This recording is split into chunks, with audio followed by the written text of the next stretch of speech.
All right, so good afternoon. We're in trouble. Let's try that again. Ready? Good afternoon. Good afternoon. We'll work on them. It'll come around. I know it's the afternoon version. Exactly. Well, my name is Twana German. I'm the executive director with the South Prairie Chamber, and so we've got lots of new faces in the room, which makes me excited because this session really was designed for our service industry, restaurant, retailers, convenience stores, grocery stores, whatever the case may Everyone. be. And so we are going to do a training in March, April, and May, and it's all designed around customer service, and that starts with us on the inside, but then also our business policies and how it looks. And so each month I'll have a different theme. Just so you know, we are doing 2 trainings each month, one from 8 to 9:30 in the morning, so half the staff could come, and then in the afternoon from 2 to 3:30. We do encourage lots of participation with Drew, and as I told the first group, we are starting to film some of our training sessions so that we can have them on our website, send them out in newsletters for those that weren't. Everyone turn around and wave at the cameraman. Yeah, right so now, turn wave. around. Say hi to everybody. Wave to Yep. Kurt back there. Yeah, don't be shy. What happens here goes on social media. That's right.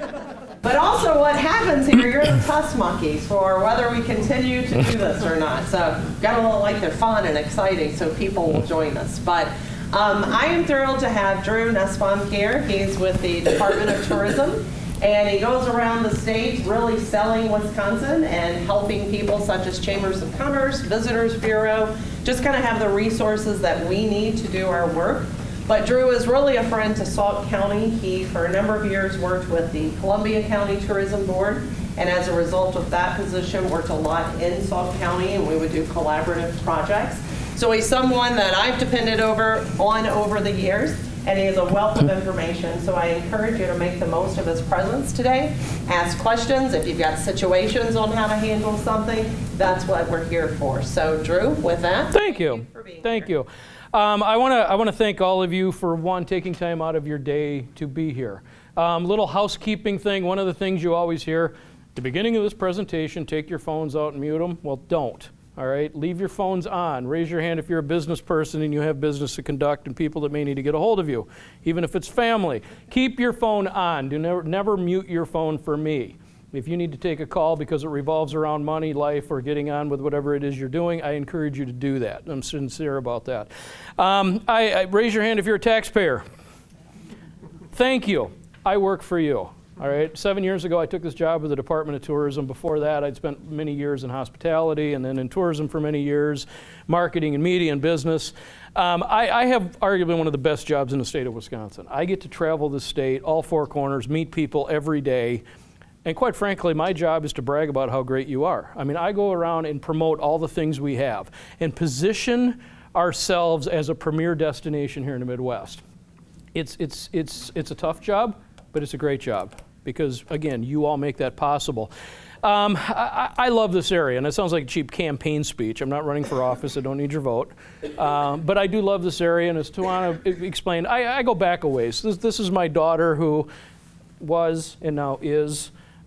This was right down on the shores of the river down here. We had a family outing, just spent a day just hanging out. And it was a simple day.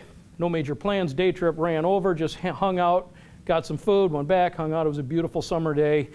This actually was on the cover of the Sauk County Guide years ago. I mean, it's a photo that I've used in so many presentations, but it's great to bring it home. It was here. So my memories of this are very personal, and as a family, we still talk about that simple day that we spent here, just hanging out and going out and having a bite to eat and then hanging out and then going out and doing a little shopping and hanging out. Just a long day. I loved it. I want to make sure, let's see if this works. There we go. I pulled a clip of this video. Again, we can all wave at the cameraman in the back of the room. This was a piece that he put together about a year ago to promote Sauk City, Sauk Prairie. And I just loved it because, again, this is what people see when they go out to look for information on Sauk. What is there to do here? Are the people happy? Are they smiling? Are they engaging? You know, what's the schools like? All of these pieces that go into that puzzle. How many of you have seen this before? Okay. Hence my earlier discussion, we need more video.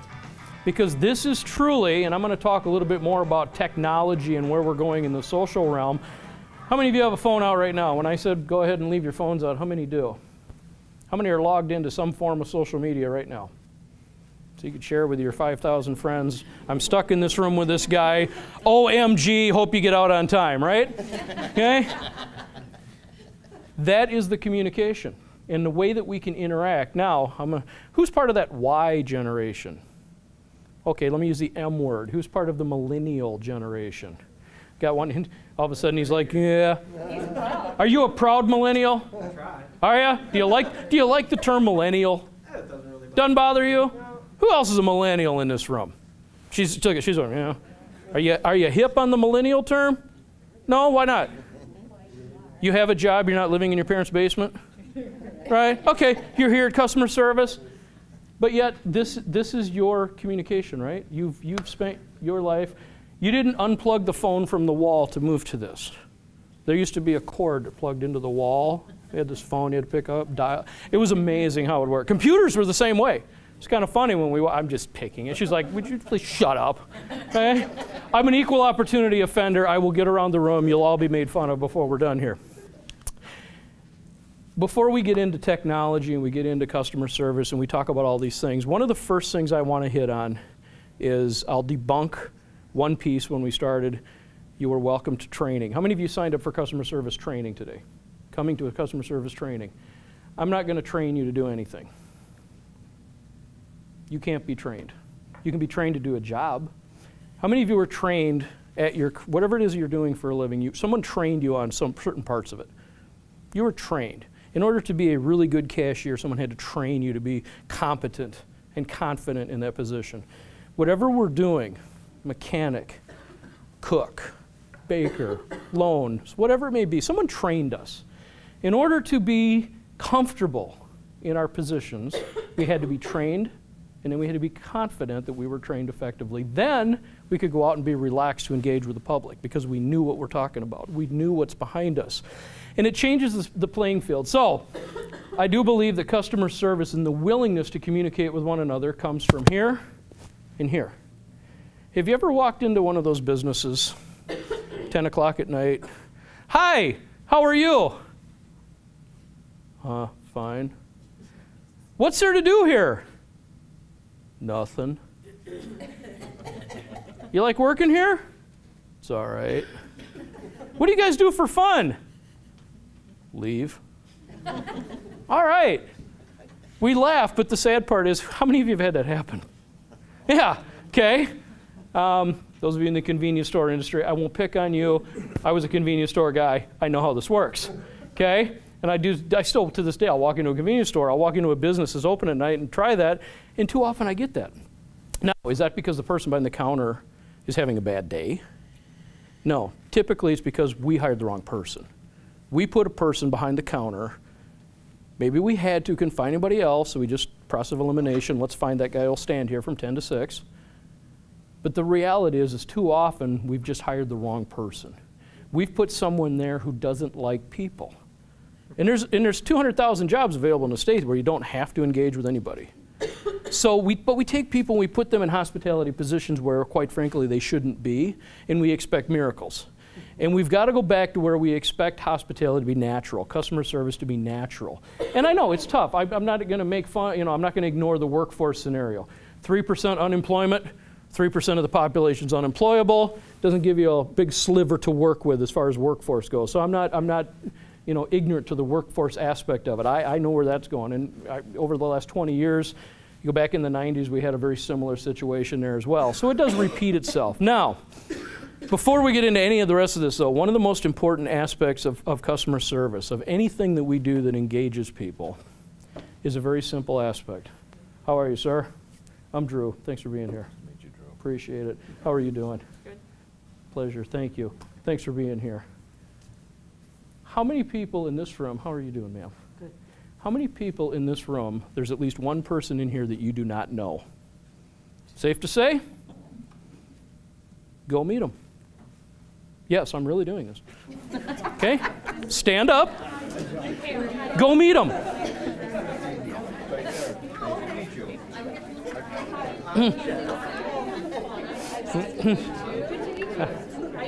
Hey, thanks for being here. How you doing? Now, here's a fun little tip. How many of you are public speakers? Get in front of a group and talk to people?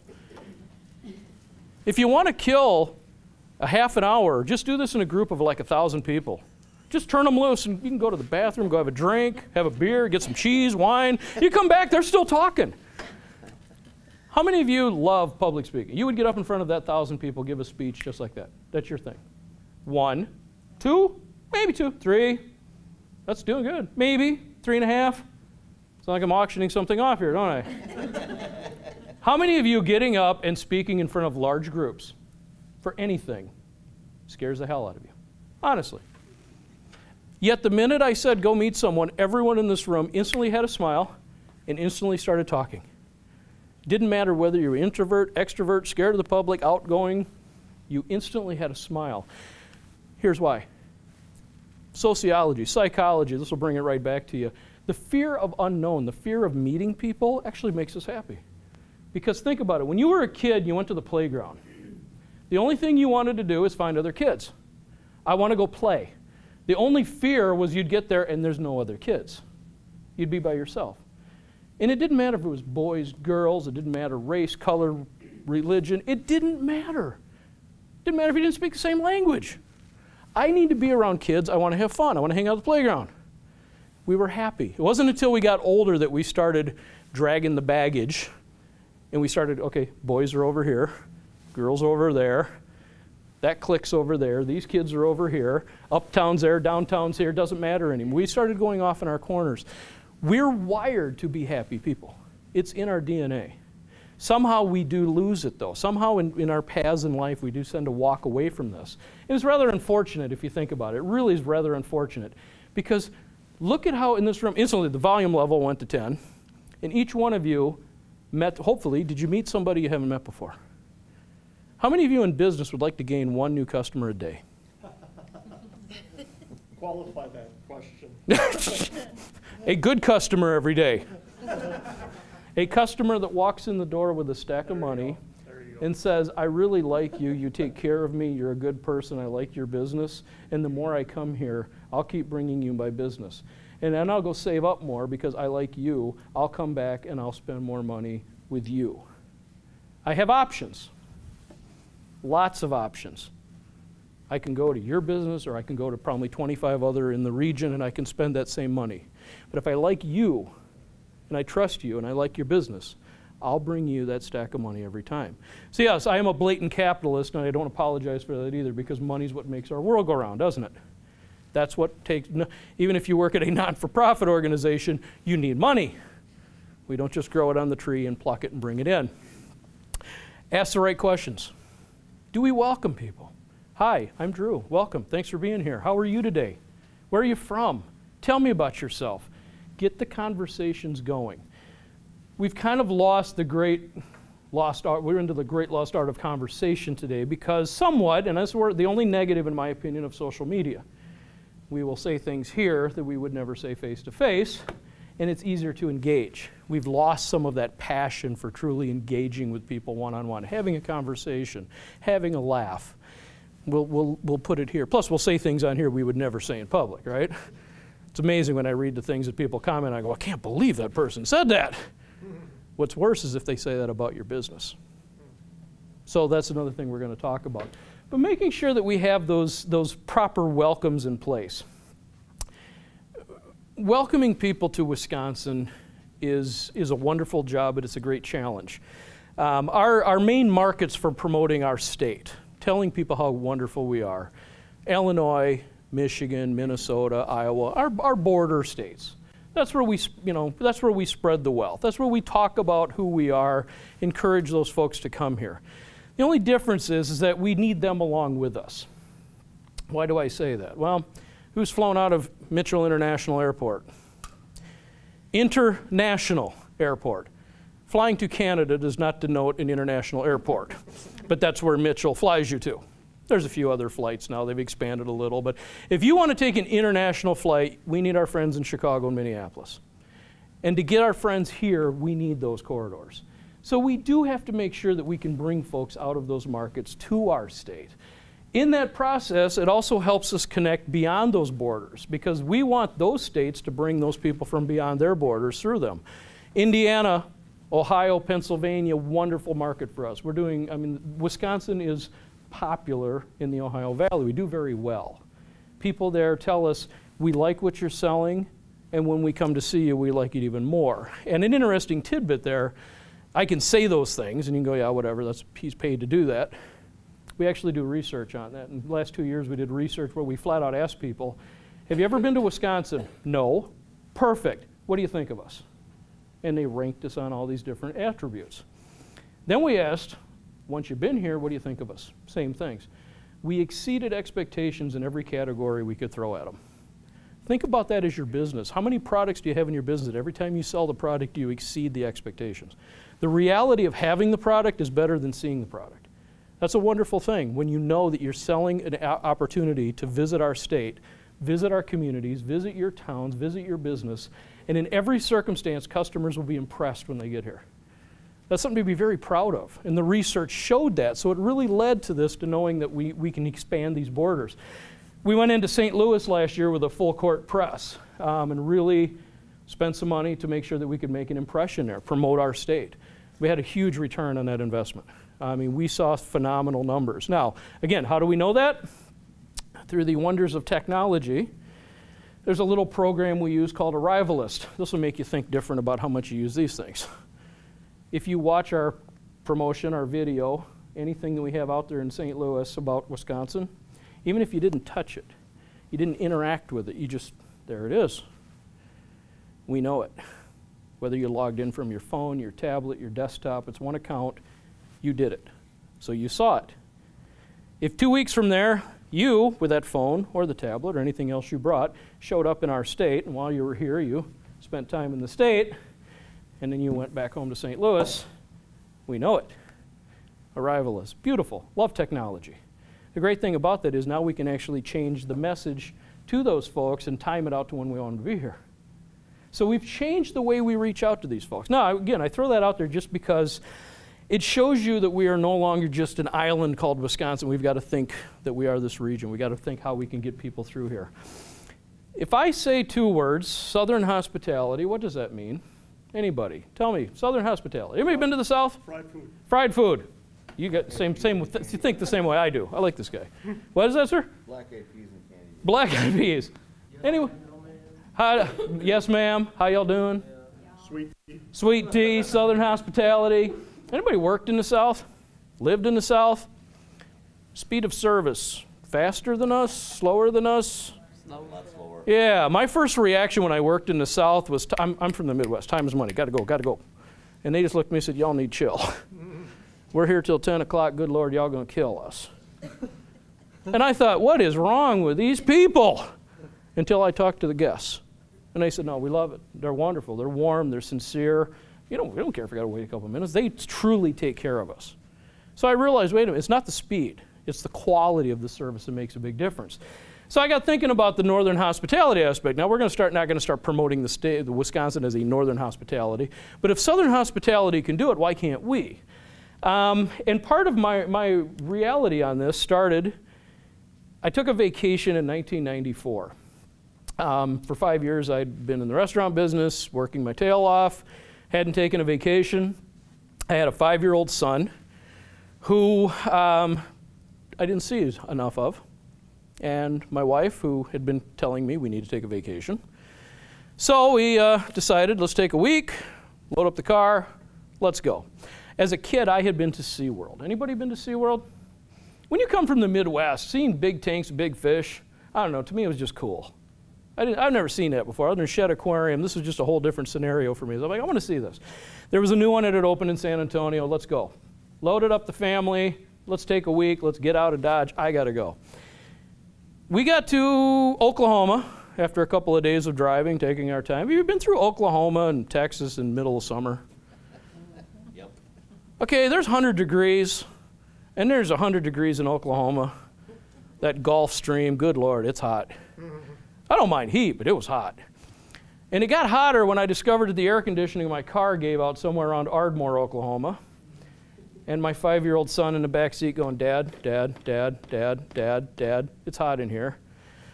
And ladies, bless you, the look you can give us from the passenger seat is just priceless. I looked over and, yeah, I know, windows down. Thought you said this car was good to go. It was. It worked fine for the first 1,000 miles. We proceeded to drive the rest of the way to San Antonio in 100-degree temps in a car with no air. And a 5-year-old. And a 5-year-old. We got to San Antonio on a Tuesday, parked, I think, in Mexico. I didn't realize how far out we were. Walked up, bought the tickets. I have 5 children now. I had 1. I would need a second mortgage probably to go back now. I did not realize that, because remember my stack of money I was talking about? I brought the stack of money for the trip, and I knew where the 50% mark was going to be to turn around and go home. Somehow, after I bought the tickets, I was already getting into the below 50% mark. So my vacation's having a little different connotation. My son, we go in for the day. My wife, they delivered. San Antonio, great experience, SeaWorld. It was everything I'd hoped it would be. Proud dad moment. We get out of there to go find a hotel room. Now, what did not exist in 1994?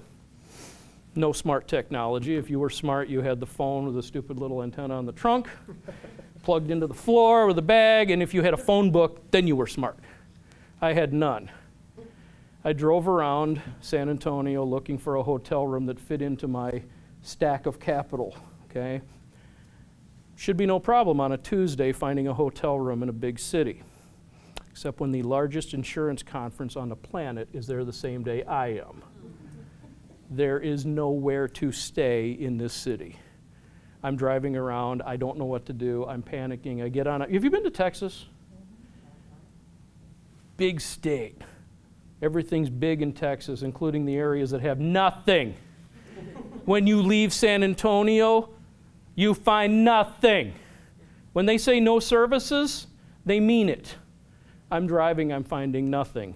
After a few, I don't know, couple hours of driving, I found what I was looking for. Ladies, would you not be impressed with your loving husband if we brought you to the Texas version of the hotel? Oh, I was a proud dad. I pull up to the front door of this place. It looks like a scene out of Turner Classic Movies.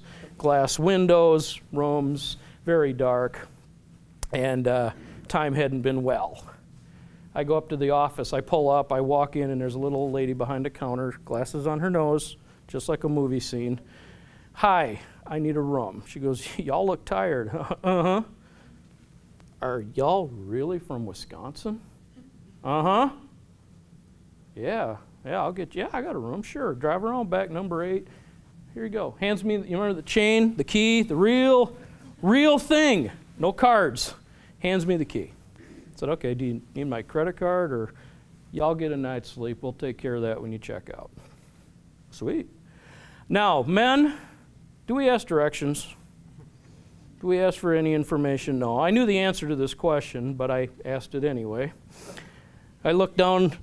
Is there anywhere to eat? We haven't eaten. I've been panicking driving for the hotel. No, honey, the diner closed a couple hours ago. She goes, but there's vending machines out back. Skittles and Coke. Parent of the year. Put a 5-year-old to bed after a day at a water park, amusement park with Skittles and God knows what. We pull around the back. I put the key in the door, find out I don't really need the key. Open the door, and in all its glory, there's our room. Worn, not dirty, but worn. Air conditioning hits me like a wave. I haven't felt air conditioning in 2 or 3 days. Okay, I need air conditioning, and it's here. It's cold. Just like ease. We sit down on the edge of the bed, the 3 of us. We turn on the television, watch both channels I got in Texas in 1994. Yeah, in black and white. After about 15 minutes of sitting there, I assume the position. This hotel cannot have anybody knocking on a door at 10 o'clock at night for any good reason. until I opened the door, and who was there? The lady with food. Box, 3 cheeseburgers, 3 Cokes. I called my friends at the diner, and they had some food left over. They brought this down for you. Hope that's okay. I was ready to cry. You probably saved my marriage. Thanks. I thanked her, and you know, can I pay? No, see you in the morning, dear. I'm in her business. I'm in her home. She doesn't know my name. She doesn't have my credit card information. All she knows is I'm from Wisconsin. Knows nothing about me. I haven't given her a dime. Next morning, I go to check out. Honestly, I slept like a rock. Food, air, done. I'm a guy. I can sleep on the floor. I had a bed. Went down to check out the next morning, and who was at the office? You know what it's like to have your own business. She was there. She goes, y'all look a lot more rested than you did last night, boy. I said, thank you, ma'am. I said, you've been very sweet. I said, what do I owe you? $25. 94, 25 bucks was cheap. I said, what about the food? Oh, hey, that's something they're probably just going to throw out anyway. Y'all don't owe me anything. Well, are you sure? Yeah, thank you. But y'all going to stick around, right? No. Why? I mean, I don't want to be rude. This woman was being sweet to me. There's nothing here. She goes, you need to stick around. It's the first Wednesday of the month. Mm-hmm. Yep, got a calendar. Well, first Wednesday of the month, the boys come into town. They fire up the brisket pits downtown. They're going to cook barbecue today. And then some of the other folks around us set up some tents and stuff outside, and they have like a craft fair type of thing. She goes, and then at night, this is really cool. You're going to like this. The Indian folk come down from up the hill, and they do that dance.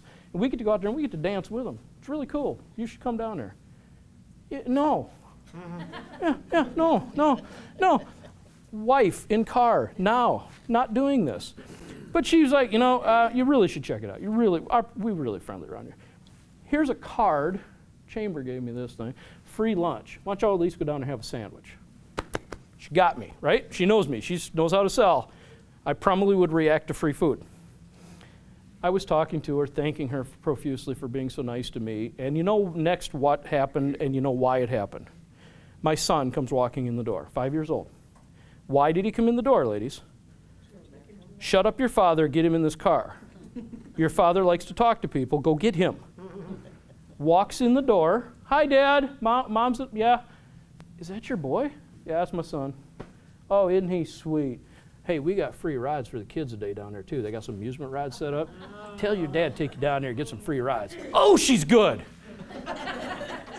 But now we're in it together. I'm like, you're going to go out and help me pitch this one. We go out to the car, explain to my wife. She's like, really? I go, yeah, let's go. Let's just go down. She's been really nice. We get down there, pull up into this old town. And this is an old town. The only thing, their claim to fame here is they have like this little train depot they remodeled into kind of a visitor center. That's it. Old buildings, old rail town, old cow town. I mean, if you've seen the Westerns, this is it. This is dirt. I'm an outgoing, I like to meet people kind of person. I'm not shy. Big surprise, right? My wife is not the gregarious type. We pull up in front of this business, and the Marlboro man walked out of this business. Tall, black hat, good, what's for dinner guy. Opens my wife's car door. Howdy, ma'am. I heard we got friends from Wisconsin. I want to show you my town. We got some great stores. She is gone. Big smile. Wallet in hand. Gone. My son goes, Dad, rides? I go, yeah, let's go. I go get the food. He's riding the rides. She's hanging out with Marlboro Man. I'm eating. He's riding rides. It's getting warm. I'm having a beer or 5. 3 in the afternoon. We've been having a blast. I'm tanked. Wife comes back with bags. She's been buying everything in town. We're having a fun time. Don't know how it happened. Snuck up on us somewhere. We go back to the hotel because I realized at that point, not driving to Louisiana tonight, are we, kids? Stayed another night. Before that, we came back, though, that night, and we went downtown. Because remember, who here is old enough to remember line dancing? Oh, I couldn't do it then. I probably couldn't do it now. But a few beers in Texas and the right influence, I was rocking the dance floor. And since it looks so doggone good on the Marlboro Man, forgot I had this earlier, it was in my trunk. This came from that town. Because, again, when in Rome, right? We had the best time, and we were treated like we were locals. We were welcomed. I mean, it was all night long. It was, y'all that kid from Milwaukee? You talk funny. I mean, but it was fun all night. My son was hanging out. He was making friends. It was the most amazing time in a town that had nothing to offer but its people. When we checked out the next day, and I thanked that lady profusely for her hospitality, I got back to Wisconsin a few days later, and it was like an epiphany. I went back to my business, went back to my staff. I said, I've been doing this wrong. We've been doing this wrong. Because we've been worried about our business and making our money. We're part of a community. I don't know what the chamber's up to. I don't know what events we have going on in town. We've never supported anything. We're not doing anything with the schools. I don't know what we're doing here. But all I know is we're going to do something a little bit different, because if this town with 1,000 people in the middle of nowhere in Texas can get it done, our town rocks. We can do this thing. We can bring this home. So it changed my whole attitude on training to where I said, we can't train anymore. We're only going to train you to do the job. After that, you got to bring it. And it starts out with knowing our products and services. What are you selling? Does everyone in your business know what you do? What product or service you offer and how it works? Everyone. Are they prolific on it? Are they experienced to where they can truly explain, here's what we do? Not that they have to know every aspect of your business, but they're truly knowledgeable and they're in tune with what we do and why we do it. How many of you have been in every business in Sauk City or Prairie du Sac? Not so much. How about on your own block? Have you walked in every business up and down on your side of the block or in your neighborhood? How many? One? Couple? Maybe? Got a few? Maybe. The opportunity to meet people was as simple as one person in this room that you hadn't met before. You want one new customer? Imagine if it's 10 or 15, and most of those people are already here in our community. We have that opportunity right here to meet our fellow business owners, our fellow citizens, residents, so that we're lockstep with the message we provide. So when we tell these visitors coming to our community, here's who we are. And if I don't have it, they got it. They don't got it, she's got it, he's got it, they got it. We know where to send people. We know how to communicate. We know how to promote our community and all the things that we offer one another. It brings us together. And again, taking you back to my Texas story, that is what opened my eyes to being a true neighbor. And not just tourism, everything.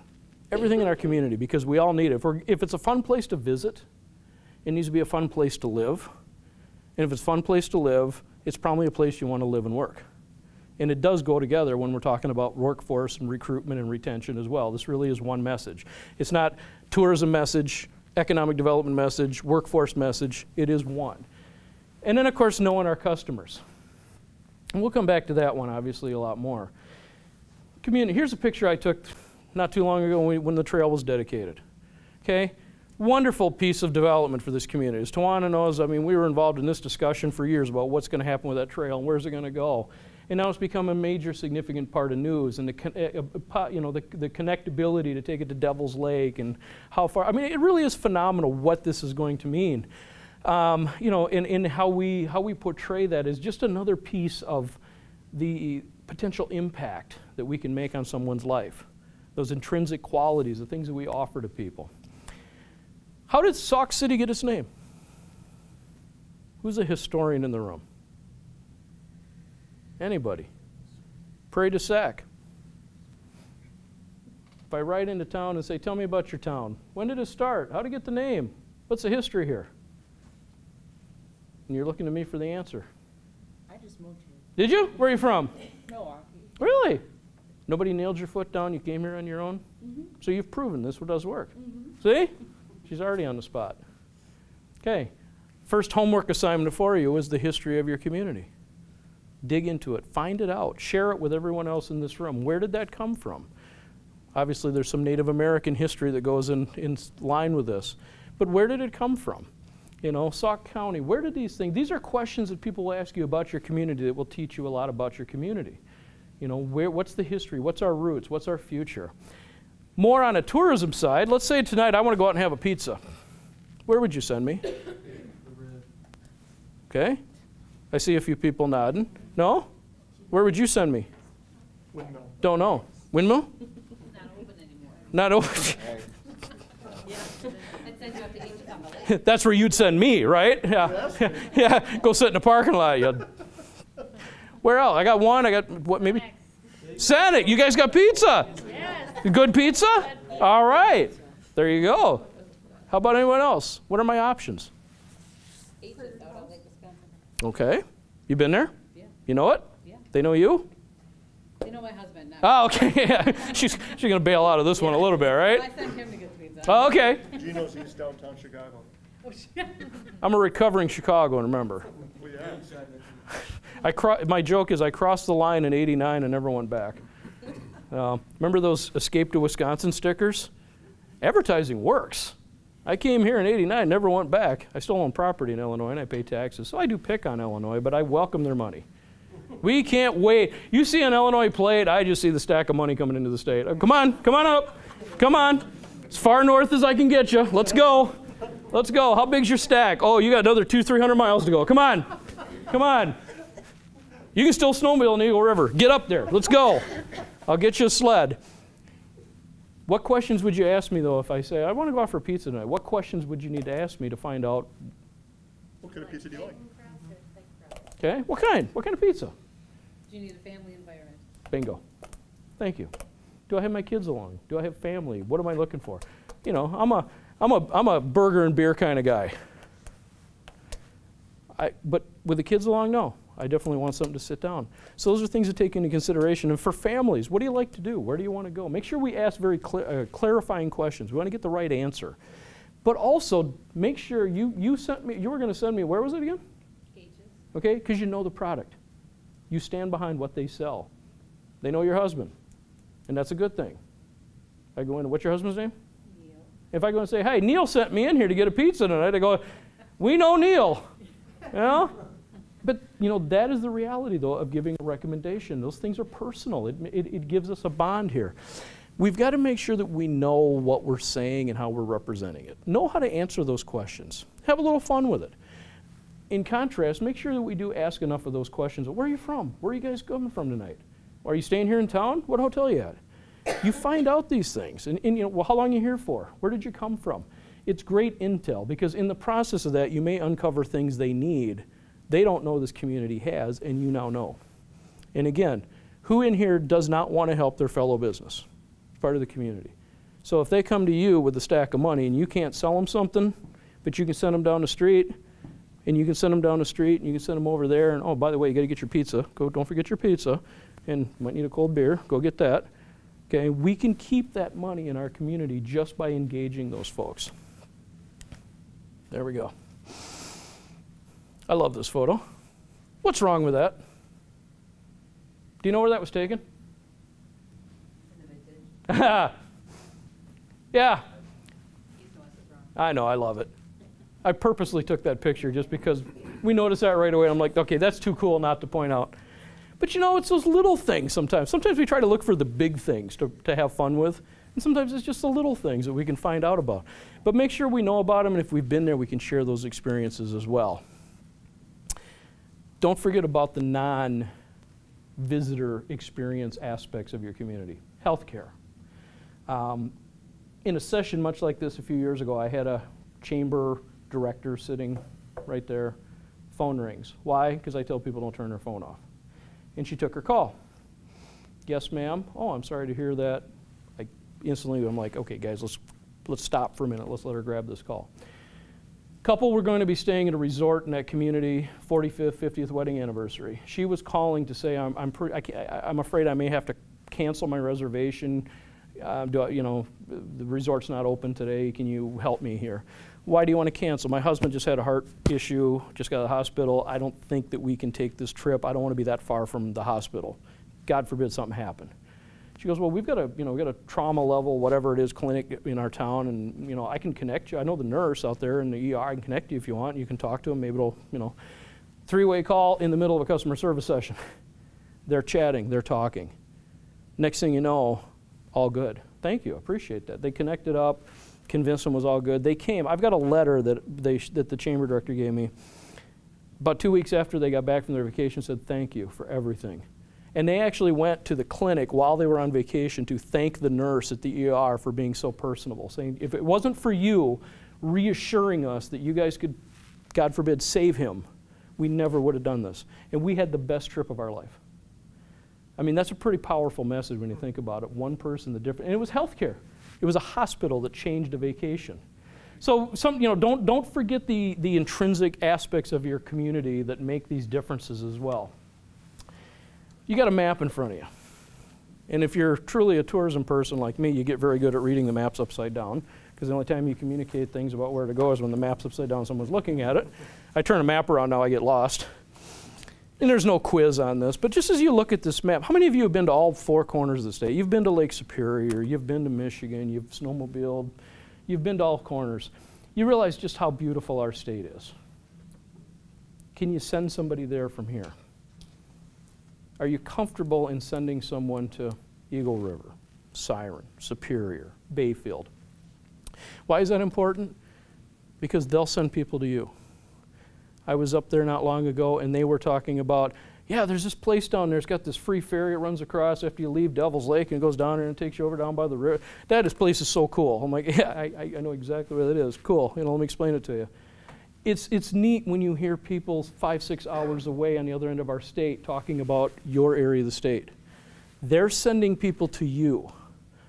I always say reciprocate that. Make sure that we are keeping them in our state, sharing that well. And if you've been on a vacation anywhere in the state, tell people about it.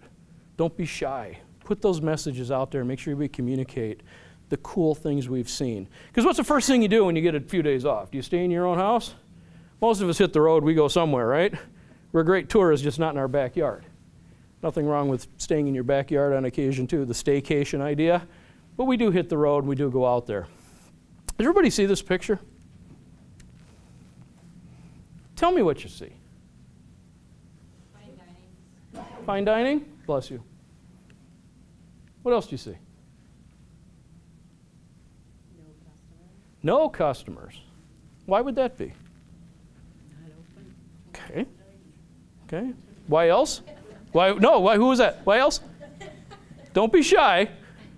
Who was? Too fine a dining. Okay. Their food sucks. Say it like it is. Bad food. Okay. Daytime, nighttime. Daytime. Okay. Yeah. Windows. Business is open. Here's where you need a little more data to know what's going on in the scenario. You are the customer. You opened the door. You were going in to have dinner. You're standing at the door, and now you encounter this. You're shaking your head. I see a couple of people like, oh no. How many of you are blatant optimists? Go in, sit down, there's plenty of places to sit, I don't care, I get a place to sit. 4. How many of you turn and bail? Okay. This is a very nice dining operation in a very nice resort in an area that has a lot of shows. It's not in Wisconsin. Somebody would figure this out in time, and I don't need to pick on anybody. What happened was that during the slow times when the shows in the area were filled, you could have this. You could have an empty dining because everybody's out there at these shows. This is inside a resort that's very busy. So when you got there, you saw lots of people in the resort area. You saw a lot of people checking in, parking their cars, parking lots full, people on the street. You open the door to this. Does that help to scare you off a little bit? Reality was that 65 customers per hour were turning around and closing the door. Do the math. Okay? An hour from now, when the shows were letting out, full. But during this time frame, nobody there, no customers, no workers, nothing. We took the concierge, put him in front of the door. Hi folks, how are you? Hey, I'm Drew.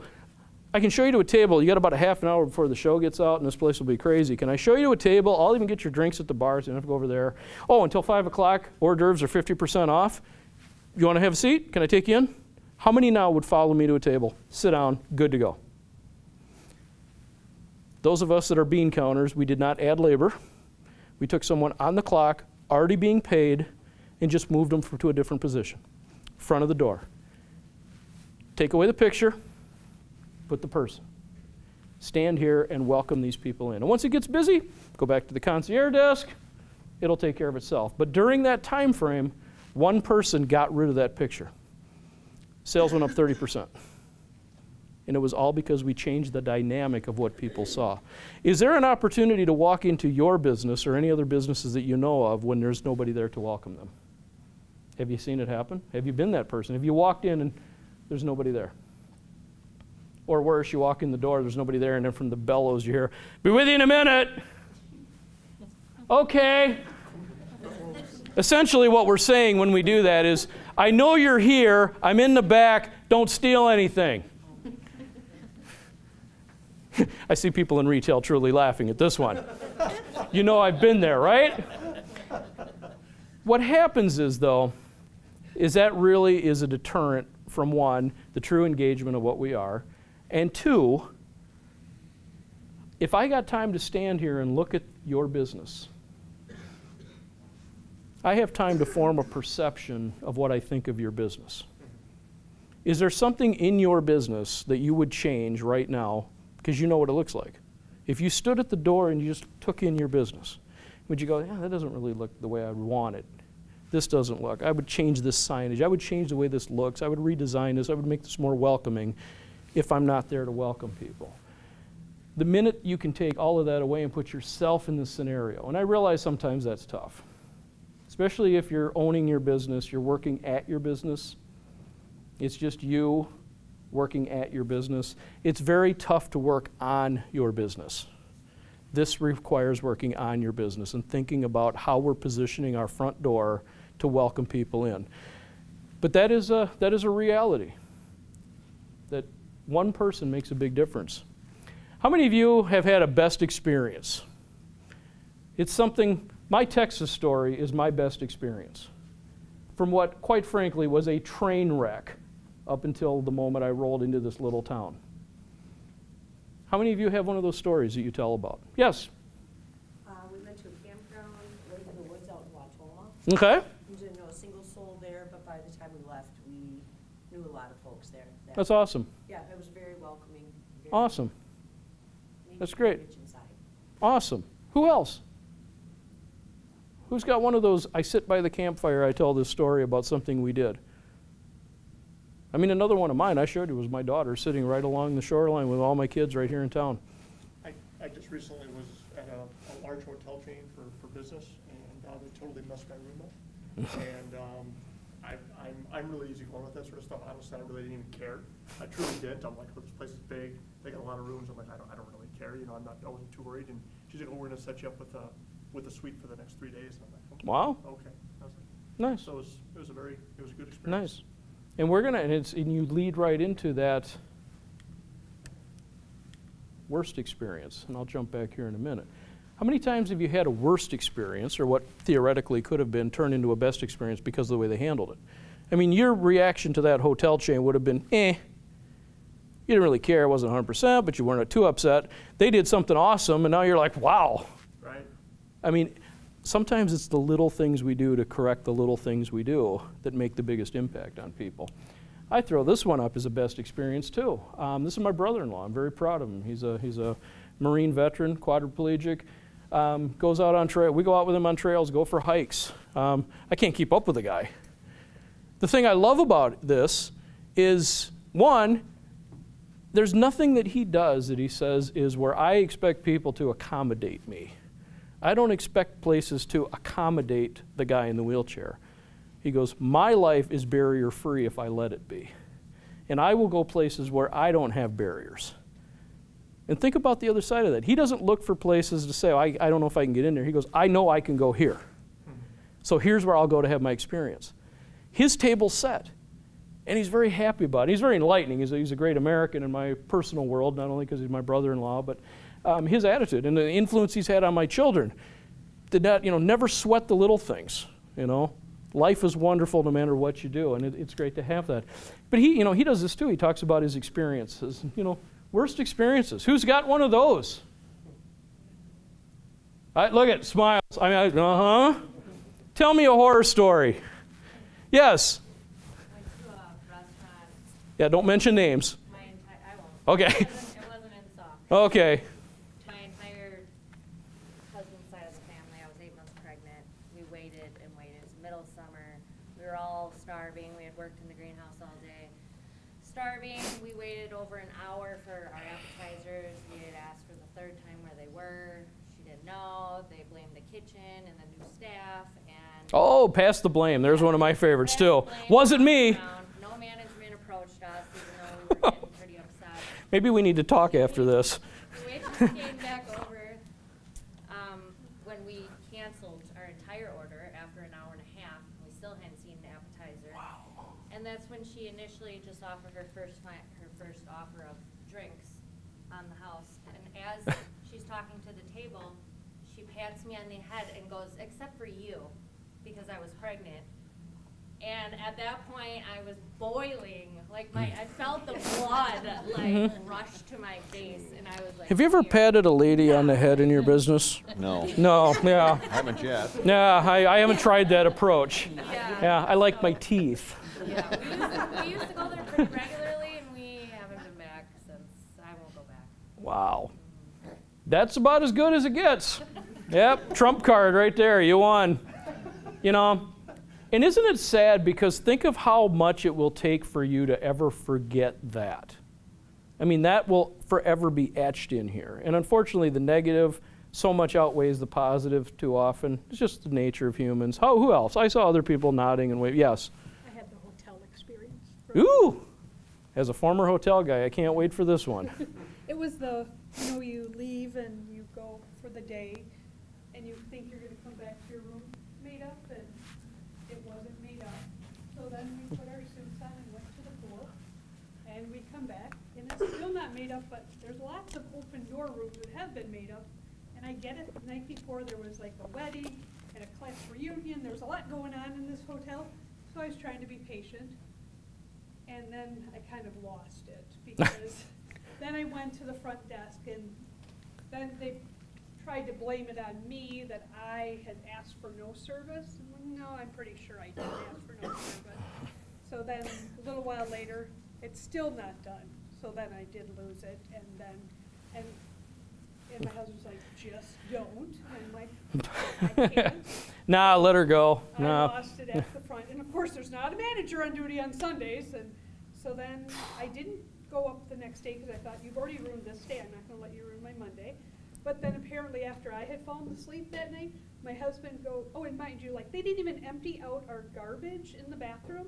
And then, like, when we got back, they just making our beds, they just threw the stuff up. They didn't make the beds. And then he did the old glass, and it, like, one looked a little dirty, and then the other one had the lipstick mark on it.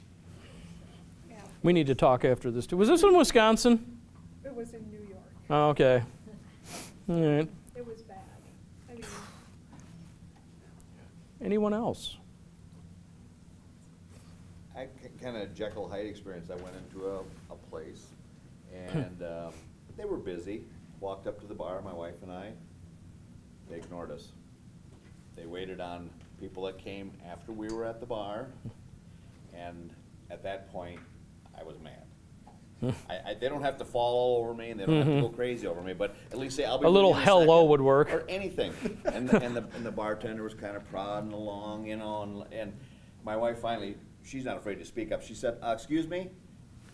Okay, but I was mad at that time, so we ate there, and that experience was just the opposite. The girl that seated us and waited on us was excellent. She recommended stuff, so it was kind of, she kind of turned probably what would have been not such a good experience for us around.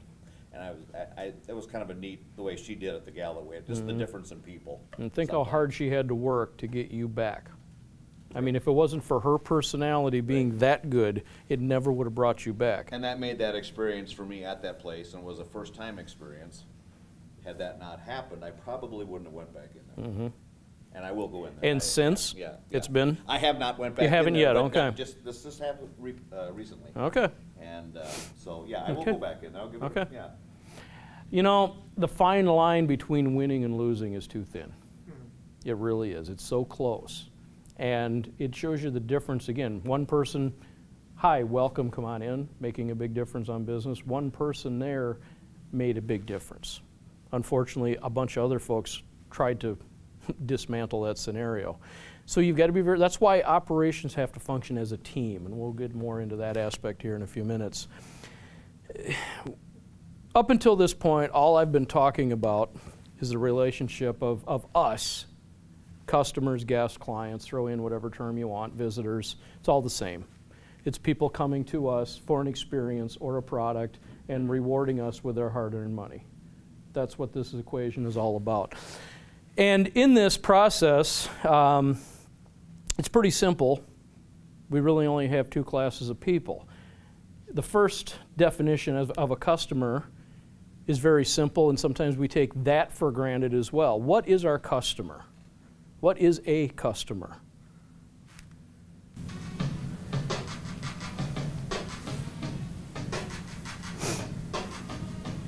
I am my car. I am my clothes. I am my bank account. I am my house. I obey my thirst. I have it my way. I just do it. I deserve a break today. I double my pleasure, double my fun. I live the high life because I'm worth it. I'm looking out for number one. I wait for nothing. I have a million choices. I get what I want. I do what's best for me. I spend my time where I want to spend it. No one wastes it but me. I have the world at my fingertips. If it doesn't work, I'll throw it out and get a new one. If I'm uncomfortable, I leave. There's another place just down the street. If I'm unhappy, I'm missing something. I find it. I buy it. If I want it, I get it. I accumulate. I collect. I acquire. I take. I use. I devour. I consume. I am not the center of the universe, but I'm the center of mine. I want to know what's in it for me. I want to know what I get out of it. I'm here to find happiness. I live for comfort. I exist to be served. The world exists to serve me. I am the customer. The customer is king. I am king. I absolutely love that video because I think that completely defines everyone that walks in the door, everyone that walks into our community. It is the reality of it. Now, one of the things... That's very unfortunate. But who in here, when the M word, let's go back to the millennials. Raise your hand. Be proud. Millennials, hands up. 23 and older, where are you? Okay? You grew up with this technology. Options. Anything you want to do, it's here. You can research it. I can find out what I want. I can have any information I need at any time, and I can change my allegiance to any business at any time based on what I know, what I find out. And we haven't even picked on centennials yet. Centennials being 23 and younger, who are basically every college and high school student out there today. There's a generation. Have you heard about centennials? No, because we're too obsessed with millennials. No, we can't get enough of millennials. We can't wait to love you and hate you and figure out how to market to you. Millennials are almost 40 years old now. Okay? It's a changing dynamic out there. But the great part about it is this is our customer. This is our guest. Now, how many of you, Friday night fish fry, go out for dinner? Have a drink, whatever it may be. Do you have one place? You, ma'am. One? Got a couple? Three? Four? Three? Okay. Who else? 2, 3, 4? Couple? We have options, don't we? How do you keep the options in order? Is it based on great experience? Those who take care of me. Sounds like your last one was teetering, almost off the list. Might be getting cut from the team. Okay? But we keep our list together. We have an understanding of where we want to go. Customers we know. Do we get the best intel from our regular customers? Are they the most honest with you? Some. Some. Do you have regular customers that maybe really like you and don't want to hurt your feelings?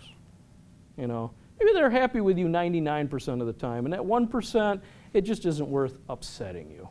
I don't want to be a bad customer. But what happens is all of a sudden we start packing those moments away, don't we? We don't get the intel we really want off of our regular customers. So that's why we've got to have new people. We've got to open up that market. If you don't remember anything else you've had to put up with me saying for the last hour, remember one simple little word. Yet. Put this at the end, or beginning, depending upon, of everything you work on. There's a lot of people that come into my business that I don't know yet. There's a lot of people traveling through Wisconsin that haven't stopped in Sauk City yet. There's a lot of money out there I haven't made yet. When you look at it from that, it makes everything attainable. It's not just a dead end that, well, we didn't do this. The word yet changes the dynamic for us. I actually hung this was a banner, I hung this in our businesses as a reminder to our team how important one little word was. And I always laughed when it would be, and we gave tours and different groups that come through, and they'd always ask, like the new kid who started 2 days ago, go, what's that thing all about? This is for the people we haven't met, something like that. Close enough. We set the stage. He got it. He understood what our messaging was, that this was about meeting people, about making friends. I'm blessed to have this job. I love what I do. I love working for you. Back in the 90s, I met my now boss, Secretary Collette, who is the Secretary of the Department of Tourism. I met her. And little did I think that over the years as we became friends and I got to know her, that when she became the Secretary of Tourism, she'd be like, I need a regional. You should think about applying for this job. Come on board with us. Okay? I didn't know that then, the future would mean to me yet. And it changed things. And I learned over time, too, that those relationships are very powerful. Now, if you're like me and you've got to delete something out of the hard drive to make room for more, at this age, I know how much I can pack in here and not completely go off kilter. How was your meal today? Was it okay? How was your drink? Was it okay? How's my presentation? Is it okay? Would you like to be done so you could go home? I might not like your answers, but I can get an answer with that question, can't I? How was your stay here? Was it everything you were hoping it would be? Did you enjoy your time at our hotel? Fantastic. It was great, thank you, yeah. How many of you, when you're asked a question, hey, is everything okay? What's your answer? Fine. Totally awesome. Totally awesome. What if it's not? Totally awesome. On your list of 3 places you go, if okay doesn't cut it anymore, are they off the list? Too often right now, we're okay people, so we don't want to shake it. We don't want to upset, so we just go with okay. The problem is our money doesn't keep it okay. We take the money to the great and the good and the awesome. Okay's out. This word's got to go in hospitality. And I still hear it almost every day. Was everything okay? What? What was okay? Well, your food, your experience. Well, now you're asking me questions. I can answer those. We've got to be specific. We really do. Any Packer fans in the room? Yeah? Ladies, how brokenhearted are you? Who just left? Yeah. Whether you know anything about football or not, Jordy Nelson is gone. Oh, my God. I used to show pictures of Jordy up on the screen, and I will tell you something, ladies. The guy's about this tall. He's a good-looking dude. All right? I'm in touch with my masculinity enough to say that I got a man crush on that dude. Okay? He was cool. He was a kind person. He was in a commercial for us several years ago, and he was just an absolute charm to meet. I hate to break your heart here. He's married to his high school sweetheart. When you're going to use a football player in a tourism commercial for your state, you vet. You really, really vet these people. How many times do we hear about professional football players doing things they shouldn't do? Never. Yeah, no, yeah. We don't want that. We don't want the best state to visit, by the way, he just got in trouble. No, we wanted to make sure that we were going to take a risk on a football player. It was the person to have. So you knew about Jordy's prostitution ring? Yeah, on his Kansas farm. Okay. Yeah, yep. No, he is, you're good.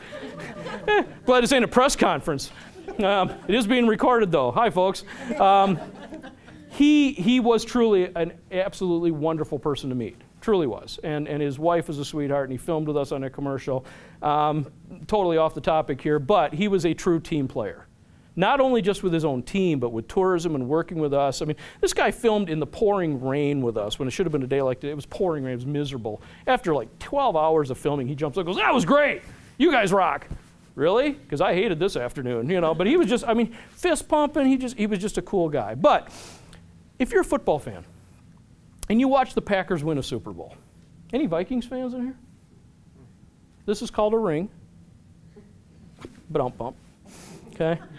When the sometimes I can't help myself. This is more fun when I'm on the far west side of the state, trust me. When the Packers won, did every team player get a Super Bowl ring? Yes. Yes. Every manager? Yes. Front office? Yes. Sales? I have a friend of mine who's on the sales team with the Packers. Hi, Drew, have you seen my, yeah, I've seen your Super Bowl ring 1,000 times. I'm going to cut your finger off and steal it one of these days. It looks really cool. Thank you. But they won as a team. They played as a team. The entire organization won as a team. And do you think that even on Super Bowl Sunday when they won, they were all best friends? No. When you guys get off work at 5 o'clock on a Friday, do y'all head to the same supper club for the same drink, same fish fry, same brandy old? No. We're not all friends. We like each other. We'll work together. We're teammates. We have our differences. But we don't hang out together. We probably have our differences of opinion. Honestly, I don't want a team that loves each other. I want differences. I want opinions. I want people to be able to share those opinions. The only way you get better as an organization is to not be okay as a team either. You've got to have people challenge it. Why do we do this? Why do you do that? We need to do this better. We need to be a team. We need to work and fight as a team. How many of you feel comfortable, and you're sitting next to your boss right now, going into your boss's office and saying what's on your mind? A lot of hands. Without repercussion. You can say what's on your mind. How many of you have ever had one of these? We need to talk. That's called the old crap finger. Ain't nothing good ever going to come out of that. Did you have my father? If I saw this once, I saw it 1,000 times. Son? You have experience with it. Oh, yeah. Ain't nothing good coming out of this, right? I had one of my best people, and this guy was great. He came to me Saturday afternoon, walks up to me. We need to talk. Best person. This is a guy that all through high school, into college. Great work. Came back every weekend, did everything. I mean, really awesome, outstanding person. Never had an issue. Always good. I mean, he's like a friend. Like a son. We go in the office and he calls me things that longshoremen don't say in Superior. Pissed off. Yeah, said that. Okay? Very upset with me. But he came in the office, closed the door. We had a true man-to-man. Why? Because I screwed up. Big time. His buddies were there from college, staying with us. Night before, he introduces me to his friends. He had always spoken apparently very kindly of me to his friends about why he still worked here and he enjoyed working with me. I was just having fun. I was joking around. I was in the mess. I said, really, you're friends with this guy? Pfft, yeah, what a loser. You know, I mean, I'm just having fun. I'm joking. I insulted him to the core. His friends, as soon as I walked away, they're like, that's the guy you like working for? What a jerk. Nobody would ever treat me like that. I would never put up with that. And he was embarrassed. He was hurt. And I think he knew that I was kidding, but his friends didn't, and that's all that mattered. I said, are they still here? Yeah, get them down here now. Have them for lunch, whatever, get them down here, lunch is on me. I don't care what you got to do, get them down here. I fell on the sword, I apologize. I said, I truly had no intentions of ever disrespecting this person. I love this guy, he's great, one of my best people ever. I know his family. I was just kidding. And they were cool. They're like, okay, you know, we thought you were a jerk. Well, I am, but, you know, didn't mean it. I did not mean that. And they were, you know, they understood and we apologized, but I realized one thing that was very important that day is that if he wasn't comfortable enough coming to me at any time saying what was on his mind, he was ready to walk out. He was ready to tell me right then and there. He admitted that like the next day because I was done. I was never coming back here again. 6 years down the drain. If you don't have that type of relationship with your boss to where you can be one-on-one, to share what's on your mind, on your heart, I argue that you're working for the wrong person. Another thing that I was a big advocate of, I just never believed in titles. We didn't wear titles. I still don't wear titles. I don't believe in titles. I didn't find it important. To a customer, do you care if you're talking to the manager or the waiter or the concierge or the housekeeper? Who cares? Take care of me. Take my money. I like you. Here. I like you more. Take more. I mean, that's what it's all about, is keeping people engaged with us as much as we can. Because at the end of the day, it's about us. Self-esteem. I love Clerks. I love it. Convenience store folks tell me it's not the best movie ever made, right? Okay? We've all had that day, all right? But it is about the self-esteem. It is about that person in the mode, right setting, right attitude, having fun with it. It's very important that we keep those things in check, every piece of that, because you can't build the blocks to have perfect service if you don't get all of that stuff in line. Your personality. I'm old enough to know what I don't know. I'm also old enough to know that I ain't changing. I am what I am. What you see is what I am. And you know, that's the way it's going to go. I do everything I can to welcome people. I try to be an advocate for customer service and making sure that we are sharing the message that makes us win. And I do it my way. And I hope that works. Is that okay? No. Does it work? I don't know. I ask for your guidance. Customer service relations. Do we always win? Is a customer always right? Customer always right? No, but they're supposed to be. Oh, good answer. No, customer's not always right. If you're brave enough to come back for version number 2 of this in April, that's exactly what we're going to talk about, is engaging with conflict, complaints. Customer, are they always right? No. What happens if you train your staff that a customer's always right? What happens when they're not? Are we willing to be wrong, lower our standards, just to keep a customer? Have you ever fired a customer? Have you ever fired an employee? Who's fired an employee? Who's fired a customer? Customer will do more damage to your business than the employee will. Definitely. And take more of your time. And keep coming back, making you apologize for things you may not have done wrong in the first place. Occupying your time, lowering your standards. So we've got to make sure that we don't put ourselves in that. But the reality is we do lose guests. Whether we fire one, and that doesn't happen a lot, but we do lose customers. And you do have to be cognizant of why we lose guests to be able to make sure that we properly welcome them. Why do we lose guests?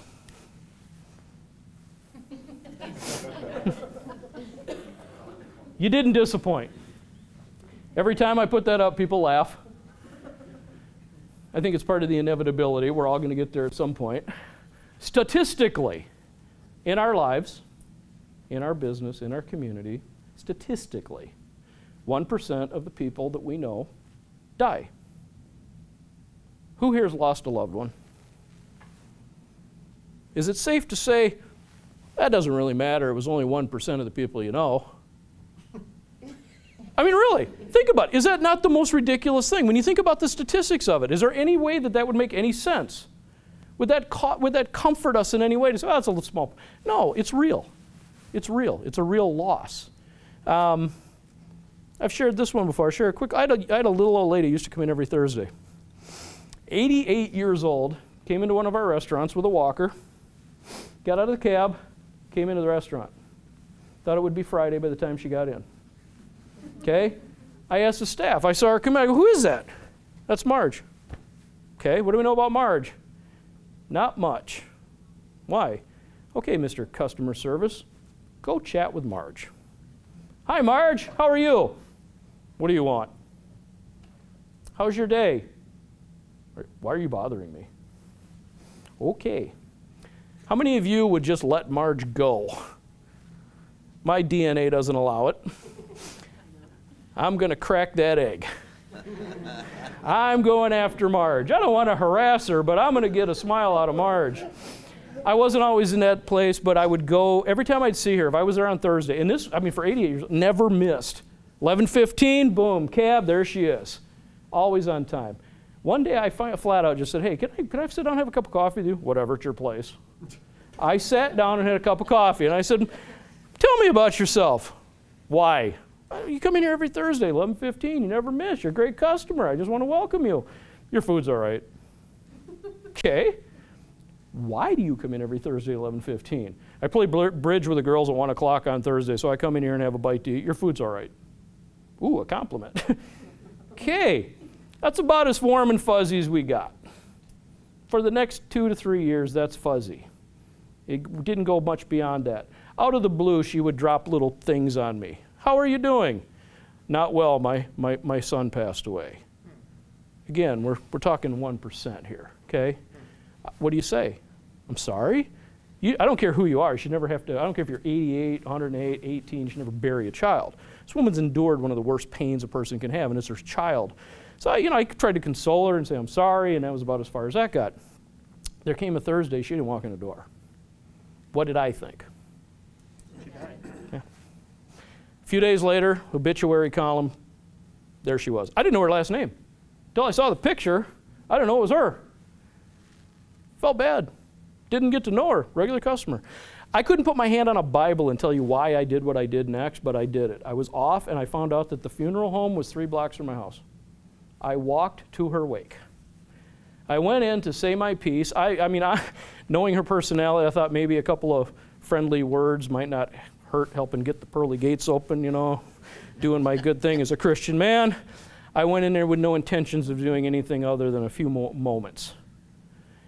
I got to the front door, and there was a hand on my shoulder, pulled me back, and said, I don't think we know you. Crap. Hi, I'm Drew. Drew. Do we know Drew? The restaurant guy. Oh, my God, are you the restaurant guy? Oh, mother never shut up about you. Excuse me? She loved you guys. Oh, your staff, you were so good to her. You're talking about the lady in the casket, right? I never knew. She never said that to me, but she told her family. And that put that into perspective for me like nothing else in my life. That was a real eye-opening moment. So again, 1% of your guests will depart. But sometimes it has a moment with you that will stick and something you can remember. 3% move away. Leave. Not in town anymore. Statistically, if your population is staying static, at least you're not losing anyone. If it's going up, 3% is leaving, hopefully a higher percentage is moving in, but statistically 3% do leave. They're no longer here. Relationships, I talked about the supper clubs. How many do you have? How many do you go to? You change your relationships. A friend of mine used to joke around about you haven't lived unless you've been married. Twice. Changed his relationship status, okay? 5%. 9% competition. I'll go look for the better price. Now and then, instead of the $12 burger, I'll go jump in the drive-thru for the $1 menu. Now and then. Competition does enter in. 14% do not like what you're selling. Whether it's a service industry or a product, your customer doesn't like what you're selling. They don't want to come back and buy that product again. Can we agree? Who here writes a budget, pays bills, knows what a P&L looks like? That's what we do. Businesses, right there. What am I selling? How much am I selling it for? How many people do I need? Who am I competing with? What's my price point? On and on and on and on. That's a business right there. And this is where we spend almost all of our time. We miss, unfortunately, many times the most important aspect of why we lose customers. And that's the fact that 68% don't come back because of us. Because we didn't deliver. Regardless of product, service, price, anything else, we lose them because we don't deliver personally. So that's where we got to start. And that's why I encourage you to take a fresh look at how you interact with your teams, how you interact with your neighbors, how you interact with your town, your chamber. How do you position yourself to make sure that when they're talking about us, them being visitors and guests and customers, what are they saying? 80% of our guests, again, use whatever term you want, guests, visitors, clients, 80% share their experiences on social media. Who's been on TripAdvisor? What's TripAdvisor sell? What product do they sell? Reviews. Public opinion. Here's what everyone thinks of what you're about to do. Do we go to the top 5, this is the best place ever? Or do we start at the bottom? I usually start with the worst. Okay? We all do. Not all, but many of us. What happened here that I don't want to have happen to me? Okay? How about all the other things we haven't heard about? We attract visitors from all over the country, all over the world, and different generations. Okay? My kids started here. I chased them off to here. And I found Twitter, so they went over there. They hid over behind Snapchat. I now have a Snapchat account. They're looking for other things I haven't discovered yet. We had Germany, you know, I mean, #1 international market for Wisconsin is Germany. They don't put their phone number or their website on their billboards. They put up their WhatsApp address. Who's heard of WhatsApp? 1, 2. So it just shows you how much is out there and how much is being said about us, about our reputation. To get back to the inevitability discussion, not to sound morbid here, but, you know, if everything you did came to an end today, whether personally, professionally, your business, if it ended today, your reputation is everything that happened prior to that point. Everything that happens after that is part of how well you plan for the future. The little changes you're going to make, the little tweaks, the little improvements to make it better. I'm tempted to answer that just to see who it is. Wouldn't that be fun? It's probably some financial advisor who would come charging in the door. Who are you? Our reputation is everything looking back, and that's exactly what our reputation is. Henry Ford said it way back then, and he was right. Your reputation is who you are today. Your business got in business for one purpose, to bring guests in through the door. Welcome them in, take care of them, and to capture the stack of money, right? Put that in the bank, pay our bills, live our lives, make our money, expand, welcome them back. That was all about welcoming folks in. That's why we opened the door. Harley Davidson.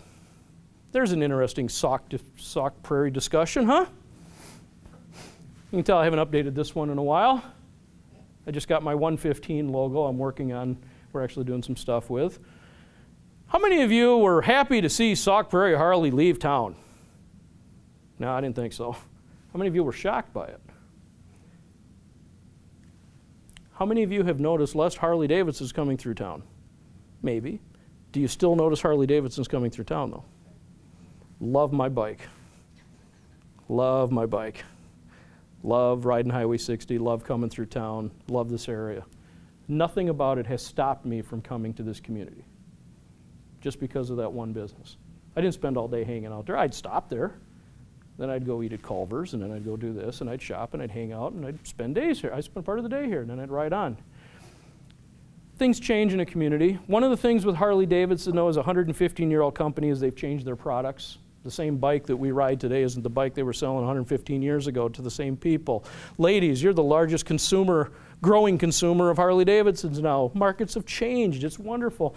But this is a company that's seen its ups and downs. For a community like ours, like yours here, that has lost a piece of this puzzle, don't ever let it hurt your opinion of anything related to that. Because believe me, as a person who promotes riding through the state, this is still a premier area and a loved area. And it brings those folks through this area on a regular basis. Who remembers the lowest point of cultural fashion evolution on the planet? Who still has one of these hanging in their closet? Nobody's going to admit to that one, huh? I actually have a friend of mine who started a company to sell these things. Who in their right mind in 2000s would start a business to sell leisure suits? A guy who realized nobody else is selling leisure suits. He's now a millionaire because there's a lot of costume businesses out there, 70s themes. He actually had the contract with the TV. I mean, this guy made a lot of money selling product that he didn't think anybody wanted. And turned out, oops, I was wrong. They want these things. So you do have to make sure that you have a product that your customers want, that you're able to sell it to them. And best customer service I've ever encountered. Because trust me, nobody's making impulse buys on leisure suits. Okay? You got to work this for them a little bit. Again, I bring it back to this. The money doesn't, remind ourselves, remind our staff and our people, the money doesn't come from the bank. Didn't fall out of the sky. Still haven't found a tree I can pluck it off of.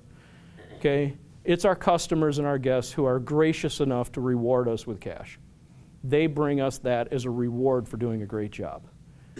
And success is based on how well we do welcoming them in and then growing that base. They are also the ones who sell our business for us. They're the marketing plan. They're the ones that go out and say, it's the best place. If you need this product, that's where you go. Go to that business and buy that product. And the last part, I didn't check my time. Where are we at? Have I crossed the line here? Oh, I'm right there. Almost done. You're almost free. Just remember these last couple of things. Those of you sitting right next to your boss, the ones that are laughing, how many of you think your boss is nuts? How many of you are the boss and you think you're nuts? I love it. I got him to laugh. Hey, it's a successful day. Okay. Have you ever gone up to the boss and just said flat out, why'd you do that? You told us to do this. We think you're crazy. Why did you do this? And then you get an answer and then you go, oh, I didn't see that coming. Sometimes we do get an answer that opens our eyes to, again, leadership and the idea that there are people making decisions that, and again, maybe we don't agree. And again, as a team, I would hope that I've got people that do challenge what we're doing and say, I don't know if that works. We got an idea, boss. Can we share it with you? Of course. The old saying is, what is it? You're not promotable if you're not replaceable. I mean, I live by that, I want to be around people that are smarter than me. Make me look good. I need all the help I can get. Nothing in my house ever broke because my kids did it. You know why? Did you do that? No, it wasn't me. You didn't leave this year? No, wasn't me, Dad. I know that for a fact. Okay? I'm always amazed, though, when things do get picked up after I make those little comments. So apparently my rhetoric still works. But in a business setting, we can't wait around for the problem to solve itself. We do have to be proactive and solve our own issues. If there's a mistake, we need to be right on it. We can't wait for the problem to be discovered by anyone other than us. Because if we don't solve it, typically our customers will. They're going to find the mistake before we took care of it. Again, remember that word? No, you don't remember that word. Good. Do you feel that you are 100% loyal? Loyalty. Are you loyal to your business? Are you loyal to your boss? Are you loyal to your loved ones, your children, your spouse, your friends? Are you loyal? Do you do what's asked of you and try to return that? Loyalty. I do think we've, in a sense, maybe gotten away from a loyalty aspect of society to where we're loyal to those that we respect. And respect has to be earned, not followed, earned, but loyalty. How many of you are the most enthusiastic person in your business? You set the tone every morning. You're the go-to person. You're the one that makes everybody happy. No. No? Are you? Yeah. That probably works and you don't realize it. Who's that Are you the go-to person? Are you the person with the drive? You got the energy. Do you know who the person is that has the energy if you're not her or him? Do you know that person? Do you go to that person every morning to get that little jolt of energy? That you know that they're the person going to be like, good morning, how you doing? Let's get doing this. Let's go. Let's have fun with this. I know who that person is in my life. And I surround myself with those people. It doesn't mean I cut loose the people who are bringing me down. I mean, sometimes you have friends that have a bad day and you got to, come on, let's get you there. But you don't need to be doing it every morning to the same person. Okay? I try to surround myself with winners.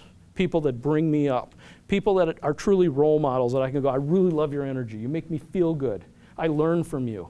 That's a wonderful feeling to have those kind of people around you. Look for those people.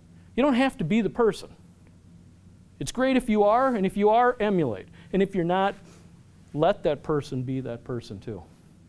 Do you have one of those people on your staff that is that person? You can identify? Or is there one person that popped into your mind the minute I said that? He just popped in, you go, that's the person. Always in a good mood. Nothing's going to stop them. Isn't it cool to just let them run? I mean, that is awesome when you have those people on your staff or in your life. How many veterans do I have in this room? Raise your hand. Is there any veterans in here today? None? Wow. That doesn't happen very often. I always take a moment to sincerely thank our veterans. And the reason I do that, one, I'm a strong patriot. I come from a long line of military family. When I was hiring people, I would always take the veterans, put them at the top of the pile. I don't owe them a job, but I owe them an interview. And at the very least, I owe them a thank you. And my saying to my managers was always, you know what, maybe we can't hire them, but if they were willing to fight for our freedom, they're probably willing to fight for our bottom line. How bad could it be? But again, doesn't mean that they match the requirements of what we're looking for in a position. But there's my personal soapbox, and thank you for indulging me. Fix the problems, don't worry about who did it. Again, wasn't me, I didn't do it, doesn't matter. We can always figure out who the problem is, and I do mean who the problem is. If the problem's being caused by someone, we find that out in time. It's better to solve it and move on. Water cooler talk. Worse than that, how many of you have had a business discussion and you're truly talking about business in your business? And the minute you're having that in-depth discussion about business, a customer walks in the door. What do? Stop talking! Have you ever been that customer? You look in the window and they're in there. You open the door and they go. You feel about that tall. Engage those people in your conversation. It's a talent and it's fun, but do it. Especially if you're talking business. I mean, you're talking about, we got a new product, I just brought this in, I want you guys to know what we got here, you got to check this out. Somebody walks in, hey, come here, Bob, you come in here all the time. Check this out, this is brand new. What do you think of these? Engage people in your discussion as a habit to not disengage them. And it does take talent. It is part of something. You want to talk about some training. There's a personal training aspect to make sure that we never stop the discussion internally when a guest enters into it, because we want to bring them into it. Sometimes you've got to play along. But it is an engaging moment. Come on. No commentary needed. Nothing. We discussed loyalty.